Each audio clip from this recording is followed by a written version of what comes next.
Hello and welcome to DETV News. I'm Matt Ford. Thanks for being with us tonight. Topping the news today, Newcastle County paramedics dealt with many serious crashes yesterday. Medics say the first wreck occurred on I-495 southbound north of Edgemoor when a pickup truck ran off the road and into a wooded area next to Governor Prince Boulevard and caught fire. The driver was luckily able to escape the flames with the assistance of a passing truck driver and a state trooper. Medics say the 30-year-old man was taken to Christiana Hospital in stable condition. Then, just before 5:30 p.m., a two-vehicle crash happened on Falk Road near the entrance to Grayland Crest. A 17-year-old young woman had to be airlifted to Christiana Hospital in serious condition, while the 25-year-old driver of a delivery vehicle was sent to Wilmington Hospital in stable condition. Then, around 11 p.m. last night, medics say a 40-year-old pedestrian was hit by a vehicle on Newcastle Avenue around Ravis Avenue. The man was briefly trapped underneath the vehicle and then taken to Christiana Hospital, he in serious condition. And the Delaware Department of Justice said two more members of the violent street gang operating in Wilmington, known as the North Pack Gang, are headed to prison. Jakari Robinson and Julius Smith Jr. both pled guilty to second-degree murder and assault in connection to the death of DeKevis Reed. Robinson was sentenced to 22 years in jail, while Smith will serve 20. Prosecutors said the sentences include an additional 63 years of suspended prison time for each defendant, which the court can impose should they violate their post-prison probation. According to the DOJ, the pair are the latest in a series of convictions against North Pack members on over 80 charges in connection with 5 homicides. And to Sussex County now, the Indian River Administration is breaking their silence after what many viewed as a secretive suspension. Sussex Central High School principal Dr. Bradley Layfield has released a statement through his attorney defending himself and describing the May incident that reportedly led to his suspension. Layfield's attorney says the suspension was enacted after Layfield showed surveillance footage of a school fight with racial overtones and exposed a student that occurred on May 17th. His attorney argues the school district should have warned Layfield, put a letter in his files, and returned him to his duties if they believe showing the video was an abuse of discretion. On August 16th, the Indian River School District named a new acting principal and acting director of special education.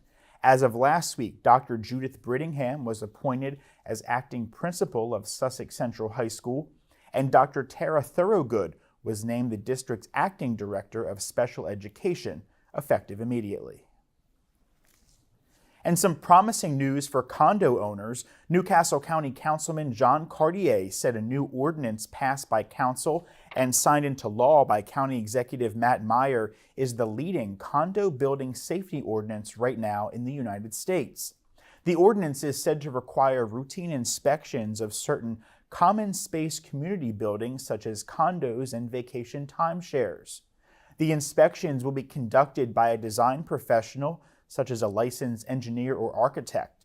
Once a baseline for the facilities have been established, he says the future inspections will be required at 5-year intervals.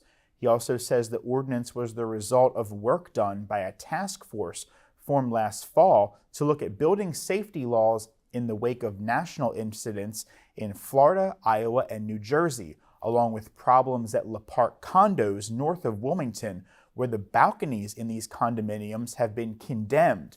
Why? Well, they're all apparently faulty, said to be badly constructed and, well, outright dangerous. The buildings are now under civil engineering monitoring for structural safety. The councilman is working on Le Parc residents to find funding for the complex's needed repairs.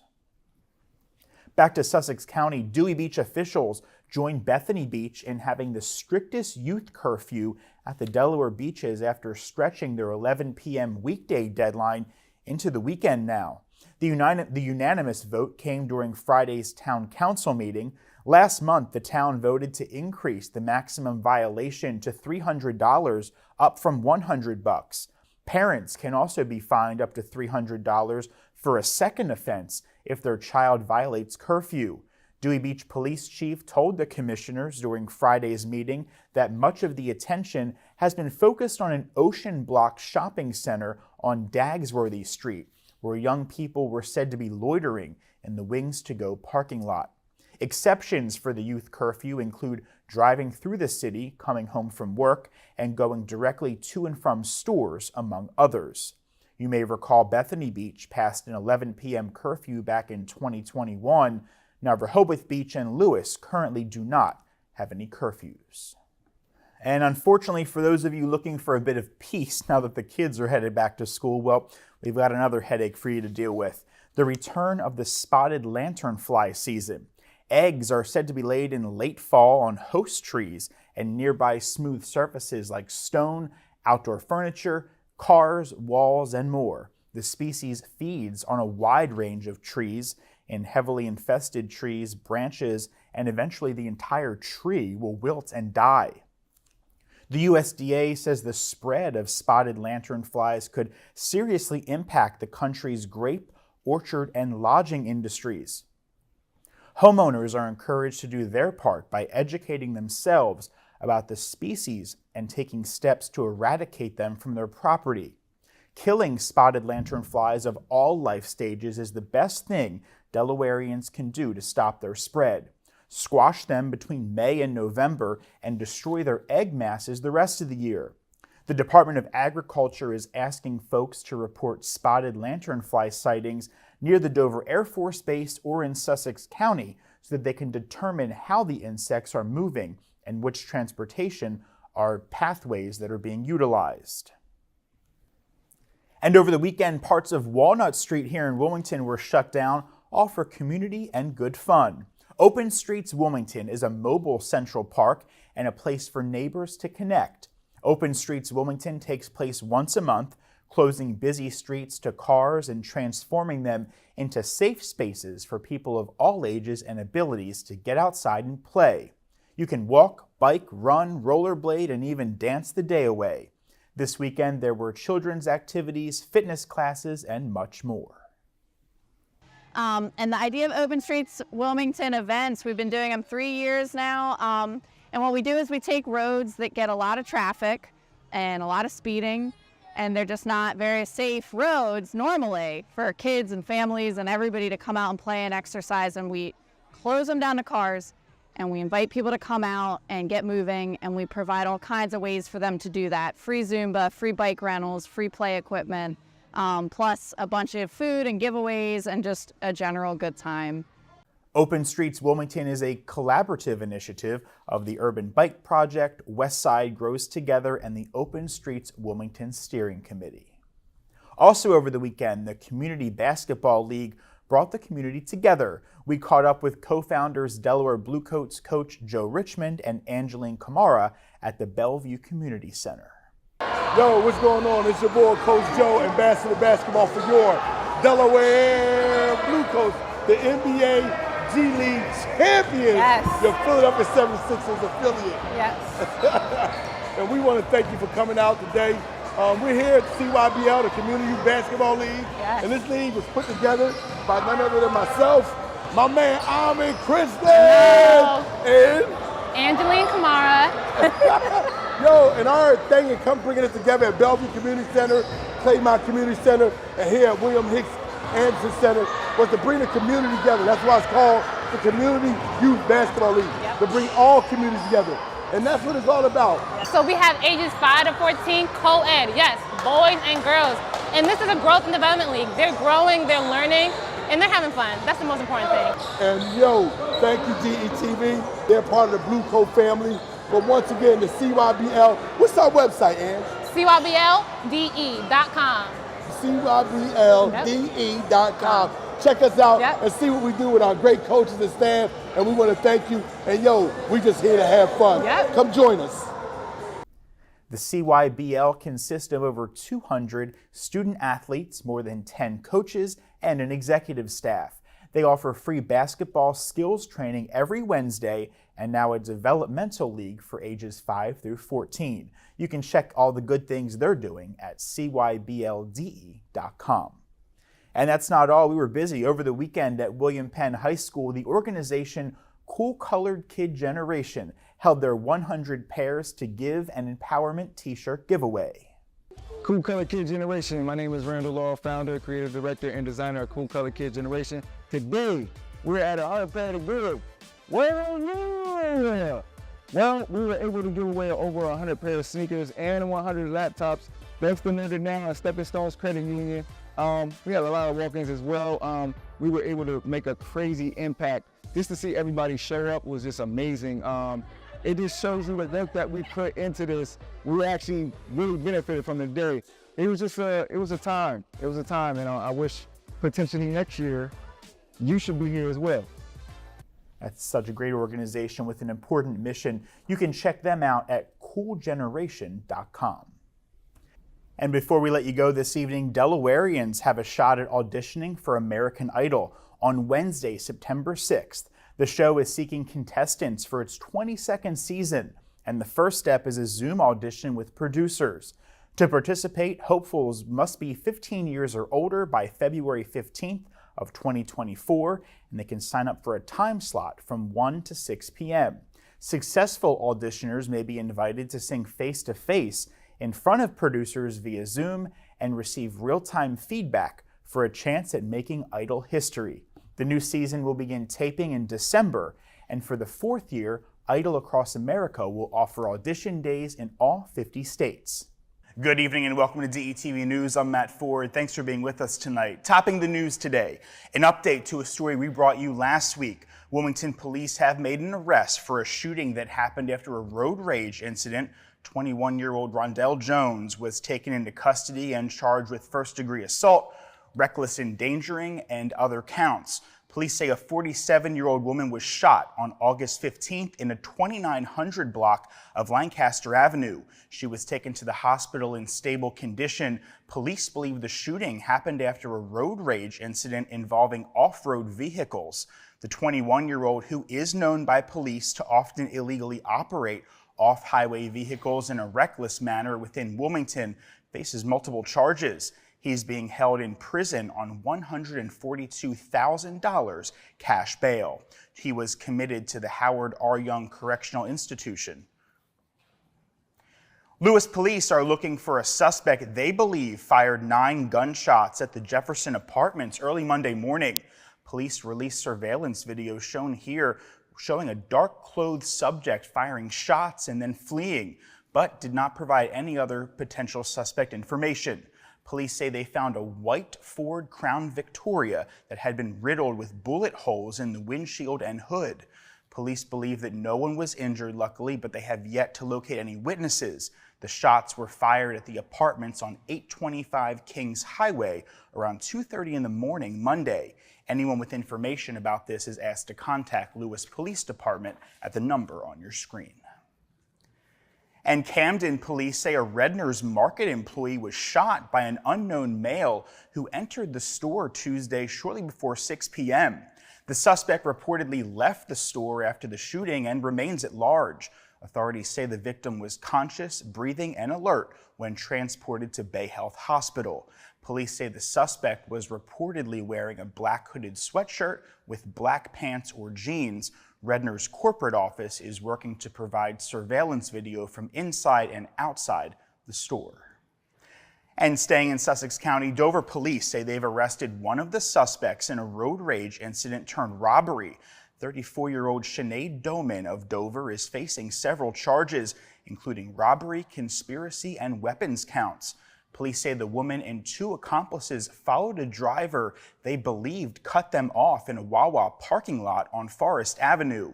They reportedly shattered one of the car's windows and then forced the driver to withdraw cash from the ATM inside the Wawa.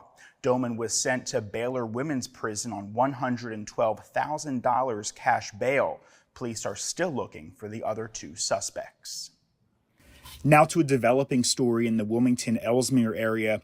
A social media post claiming police brutality by Delaware state troopers has gone viral. The post was published yesterday, Tuesday, August 22nd. The post, seen here on your screen, states that on Monday night, a 15-year-old male and 3 friends were playing a prank in which they ring someone's doorbell and then the pranksters run away before the homeowners open the door. According to the post, one of the houses the teens played the prank on happened to be owned by a Delaware state trooper. This is unconfirmed by officials. He was apparently not home at the time, but was made aware by other family members in the home. The poster on social media says that the boys allegedly knocked on the door and ran off. As they were walking home, they state that 2 state troopers stopped them and reportedly arrested one of the boys and physically injured another. The boy's family member who made the post states that he suffered a concussion and needs surgery to repair severe eye damage. There are unverified reports circulating around social media that this was an attempted break-in by juveniles and not a prank. Again, we need to stress that this part is unconfirmed.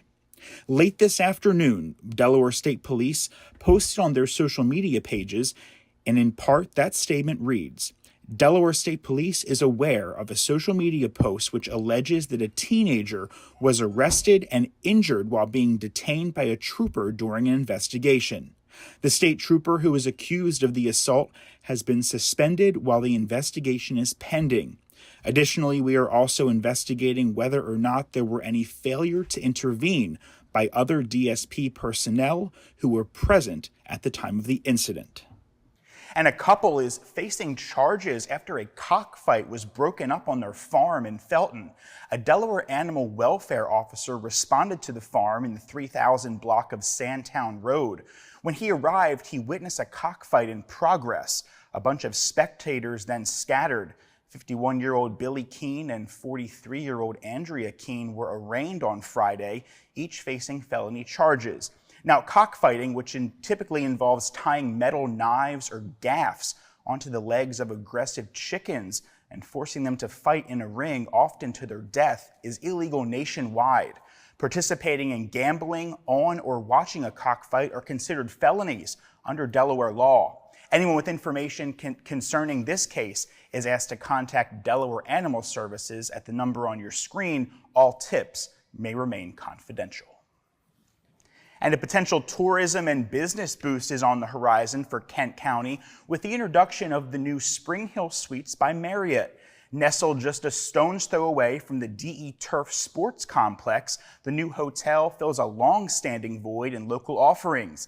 DE Turf has consistently attracted people from various regions for sport tournaments, yet the absence of convenient places for visitors to sleep has hindered its full potential. The mayor of Frederica said that he envisions a series of exciting projects on the horizon, such as the addition of restaurants in the area. The new Spring Hill Suites, occupying a portion of the sprawling 22-acre property in Frederica, marks just the initial phase, and according to the mayor, the entirety of the space is earmarked for gradual development in the coming years. Need to visit an emergency room here in Delaware? Well, get cozy. Delaware has one of the longest emergency room waiting times in the entire country. Delaware is the state with the second longest emergency room waiting time in the nation. That's according to a new study just put out this week. The study defines the average waiting time as the time it takes for a patient to be called for treatment after arriving at the emergency room. Delaware's ER waiting time is 215 minutes. That translates to 3 hours and 35 minutes. And it puts it 70 minutes past the national average. Maryland has the highest ER wait time of 239 minutes. And Delaware businesses will soon be restricted from offering polystyrene takeout containers to their customers. Polystyrene, often known by the commercial brand of Styrofoam, is a popular type for both food and drink containers, but advocates point to the fact that they can take up to 500 years to disintegrate in landfills as a reason for their use to be severely restricted. Maryland became the first state to issue the foam container ban back in 2020, and since then at least 7 other states have followed suit. Delaware's ban starts on July 1st, 2025, and requires restaurants to stop automatically providing a plastic straw, although they may be provided when requested, and can also be used if they are pre-packaged on an item such as a juice box. Alternatives for straws include paper, bamboo, and even pasta. In addition, Delaware's ban includes plastic beverage stirrers, cocktail picks, and sandwich picks. Critics to the ban point out that alternatives to styrofoam often come at higher prices and at a time when many restaurants are struggling with tight profit margins.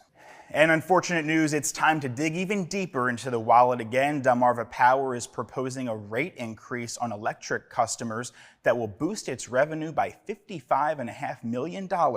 By September, the average customer's electricity bill will be more than $7 higher than it was at the start of the summer. Customers are already starting to feel the impact. A rate increase went into effect just on July 15th on an interim basis. Now, starting September 1st, a smaller permanent bump will take effect. When Delmarva proposed the rate increase back in December, the Delaware public advocate Drew Slander called it one of the largest requests they've ever seen, driven by recent high inflation, increased repair costs caused by weather events in 2020, and planned investments in system reliability. Now, representatives of the Public Service Commission said Delmarva's ask is simply too high. They argue that the company's inflation adjustment would remove incentive for them to control cost. The last electric rate increase the commission approved was $16.7 million back in 2021. Delmarva Power has requested a rate increase in 4 of the 7 years since being acquired by Exelon Corporation. And Newcastle County officials gathered this week to highlight the progress of the Vacant Spaces to Livable Places initiative. Launched in 2017, the program has transformed over 700 vacant properties into affordable housing. Vacant property numbers have dropped by 53%, benefiting the entire county. The program has collected more than $3.4 million in back taxes, fines, and fees. More than 1.7 of that will be returned to Newcastle County school districts. Vacant properties can contribute to crime and decay, making effective management crucial. The announcement was made at a future transitional home managed by Duffy's Hope for young women leaving foster care. The program has received national attention and awards nearly 2 years since Hurricane Ida created historic flooding down the Brandywine Valley into Wilmington. The Brandywine Conservancy has announced plans to conduct a flood study.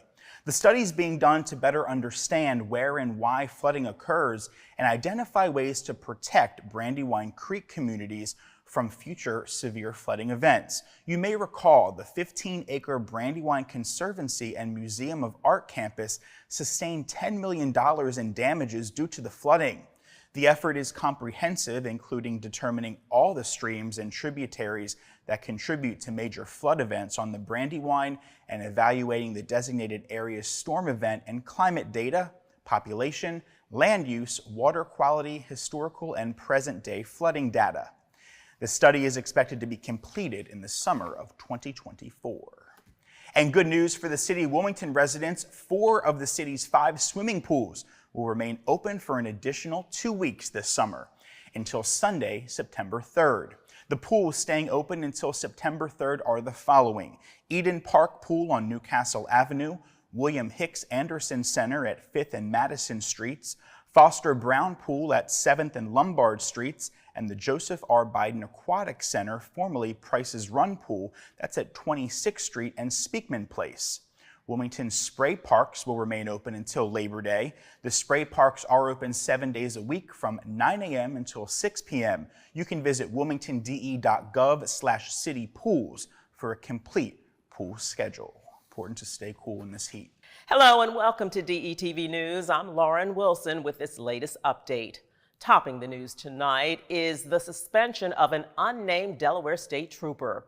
It happened in Ellesmere, where a social media post is getting a lot of attention. According to the post, a group of teenagers were playing Ding Dong Ditch. That's a game when kids ring doorbells and then run off. The post went on to say the kids were stopped by 2 state troopers, one of whom reportedly owned one of the homes that was alerted by someone inside. A relative of one of the teens made the post that included photos. She says the unarmed boys were badly beaten, with her nephew suffering from a concussion. She says the teen will also need surgery to repair his eye. Delaware State Police released a statement saying they are aware of the social media post, and an internal examination of body cam video worn by the officers apparently led to the suspension. No word on who that officer is or his future with the force as the investigation continues. Newcastle County Council will take a look at a measure that will require new townhouses along with 1- and 2-story dwellings to have fire sprinklers. The plan has widespread support from many firefighting associations, but there is one major opponent. The Builders and Remodelers Association of Delaware says smoke detectors are proven protectors. What's more, the association says the sprinklers would price more than 2,700 homeowners out of the market. The association also takes exception to the county's estimated costs for the sprinklers. The association says requiring sprinklers would add another $8,000 to $10,000 to the cost of a dwelling. The county puts that estimate at between $3,100 and $3,700. The ordinance will be introduced on August 29th. It would then be voted on at the September 12th meeting of County Council. In news from the governor's office, the chief executive just signed 2 bills aimed at strengthening the state's teacher workforce. The first measure, Senate Bill 156, allows teachers who previously worked as paraprofessionals to receive partial credit for their experience on the teacher salary scale if they were hired after August 9th of this year. State Senator Tizzy Lockman, the sponsor of the bill, called paraprofessionals, who are often called teachers' aides, the unsung heroes in the classroom. The second bill signed into law by the governor is House Bill 138. That measure will create the Delaware Educator Apprenticeship program. A pilot program will begin this school year and will pay aspiring teachers as they train for their required credentials to become certified. State Representative Kim Williams sponsored that measure, calling it a better alternative to the traditional student teaching experience. And the State Chamber of Commerce has a new leader. Marie Holliday has been elected to take over for retiring chairman Nick Lambro. Holliday is the managing director of the CPA firm called Cover and Roster. She'll have a 2-year term as the board's chairperson. In news from Delaware State Police, a tip paid off and led to the arrest of an alleged drug dealer. He's 18-year-old Jeremiah Handy of Seaford. Police went on to Little Creek Apartments in Laurel after receiving information that Handy was selling drugs. Investigators spotted him standing behind a building with a handgun in his waistband. Handy did try to reach for that gun, but detectives were able to take him into custody without an incident. It's a good thing because that gun was loaded. Also from southern Delaware, State Police arrested 2 men for drug dealing during a traffic stop. 27-year-old Andrew Foreman of Dagsboro was taken into custody along with 58-year-old David Mumford of Frankfort. A trooper stopped the pair's vehicle for having a suspended registration tag. That's when he smelled marijuana coming from the car. A computer check showed Mumford was already wanted. He reportedly had 5.32 grams of crack cocaine in his pants.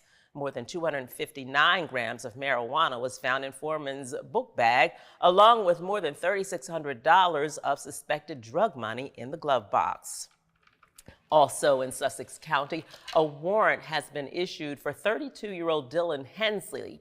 He's wanted after not turning himself in 3 times and did not attend prearranged meetings with the Office of Animal Welfare.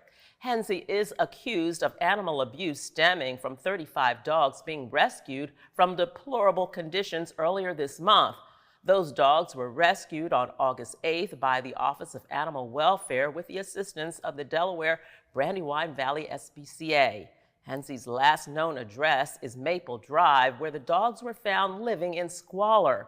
Anyone with information on his whereabouts is asked to call police or the Delaware Animal Services at the number you see on your screen. Turning now to other news, Forwood Elementary School in Wilmington is getting a new garden next month. It's all part of a national initiative to help kids learn about nutrition. Forwood was one of 24 schools in the country to get a new or refreshed learning garden as part of the 24 Gardens in 24 Hours in 24 Communities contest. The Sprouts Healthy Communities Foundation sponsored the national contest. Volunteers will create the garden on September 23rd for the school. And if you're headed to Rehoboth Beach, don't expect to see many lifeguards. Officials say many of the lifeguards headed back to school, forcing them to reduce guard protection from Fisherman's Beach near the north end to Laurel Street. The smaller squad of guards will remain on watch for 3 days after Labor Day.